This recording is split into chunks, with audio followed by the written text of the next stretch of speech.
I'm joined from Bangkok by Boonpracong, who's international spokesman for the United Front for Democracy Against Dictatorship, who've been leading this red shirt protest. Thanks for being with us. What is going on? Tony's reporting there that things have cooled off a little bit. Can you explain what the latest tactics are and what your thinking is? Well, we are having two strongholds in the government house and in the area. The situation are very fluid, and we still have control of the situation. And what the army did this morning was their aggressive tactics. They start shooting at unarmed civilians. Yes, some of us have to fire back in defense with handguns. There were, as of announced on Thai television, 70 people in the hospital with some deaths.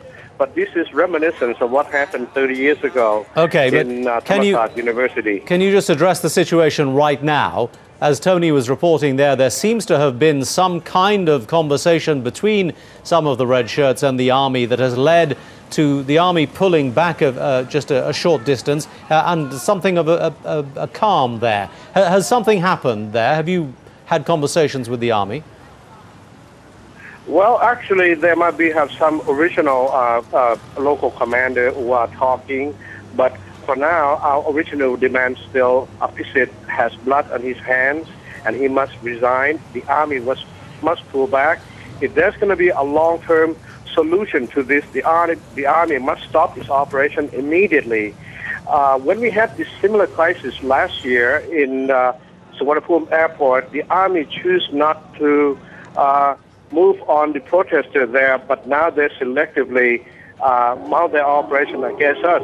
Peace can be achieved. The army must stop now. Opposite must dissolve the parliament and call for election.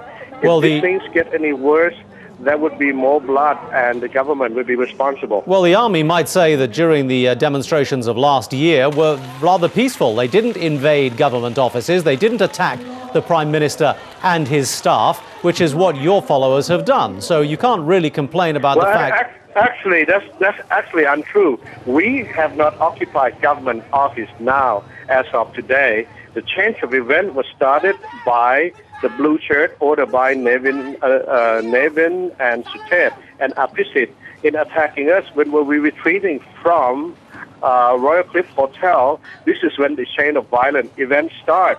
But let me point out first, the government started this first. We did not. We have had peaceful protests. So are you denying that your supporters attacked the Prime Minister's cars and caused injury to his... No. So what happened was unfortunate afterward. They were enraged after the 500 blue shirt rain rocks on it at Pattaya. The next day, they took the matter of their own hand. It was isolated. What happened to the Prime Minister, we regret the incident, but I think that once the chaos starts, it's very, very difficult to control them, and they thought that Appisit was responsible for the Reds being injured on Friday. Are you now saying that none of your supporters are occupying any government buildings in Bangkok at all? Oh, well, not at this moment, but if the army starts shooting at us, we will move to defend ourselves in government office, government house, where our main focus is. But for now, we have not. We are blocking the road, but for our safety, we might have to retreat inside the government house. So for now, we're staying outside of government house. Well, for your safety, you could retreat home rather than taking over government buildings. How about that? Yes, but I mean, the thing is, the grievances hasn't been addressed for 3 years, and this is why the rage is building up. And what happened manifests how the people demand democracy, and they want it now.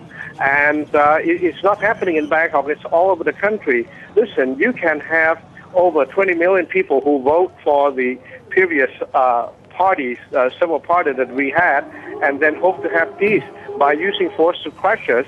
We can have a real dialogue. If the other side want it, it can be by stopping the army aggressive action, and then we will have peace. But what exactly is it? What exactly is your next step going to be? We are defending ourselves, and we would resist. We want to demand resignation from the Prime Minister. That is a given. So you and your protesters your supporters will not retreat from the streets until the Prime Minister stands down. Is that it? Yes, and the army must stop firing. Those are two conditions. At least that would be a good dialogue. We could work on a long-term solution. So who would govern Thailand if Abhisit stood down? Well, I think we could talk about that. There are many qualified persons that could do the job. Abhisit make himself too indispensable. Jetaron Chaifang, a well-respected figure who was disqualified by as a part of 111, which the court used it against us. So I think that he could be the next Prime Minister. And we have many candidates. We could talk about that later. So let me be clear on this then. Your demand is that the Prime Minister who is in place now is illegitimate because he was appointed non-democratically. But your solution to this is that he should stand down and someone who is also non-democratically appointed, but by you, should take his place. You think that is a viable solution to the current situation? But I think that the immediate stop is the stop of this crisis is to stop the army from attacking us. But you see my point, Sean. You see my point, Sean, don't you? I mean, what is the point? What is the point of asking the Prime Minister to stand down? We have many people who could qualify to be a Prime Minister. You know, this is a really. I would prefer to focus on a short term. But Abhisit is qualified to be Prime Minister as well. What is the point of creating a power vacuum and hope that something good is going to come of that? Well, surely the dialogue comes first and Abhisit standing down comes later. The Parliament, and he's still a maintained caretaker until it back then. Okay, he could dissolve the Parliament, call for election. That would make a temporary solution to this crisis. I still don't understand. When he does that, I still don't understand how removing. We will support him as a rightful owner. I still don't understand how removing the Prime Minister from power and putting an unelected person in his place that many other people will also object to is a solution. Okay. Well, you asked me how many persons is qualified to be Prime Minister. I suggested one, but I want to go back to original solution was that if he dissolves the Parliament, call for election, then if he's re-elected again, then he could truly say that he represents the democratic tradition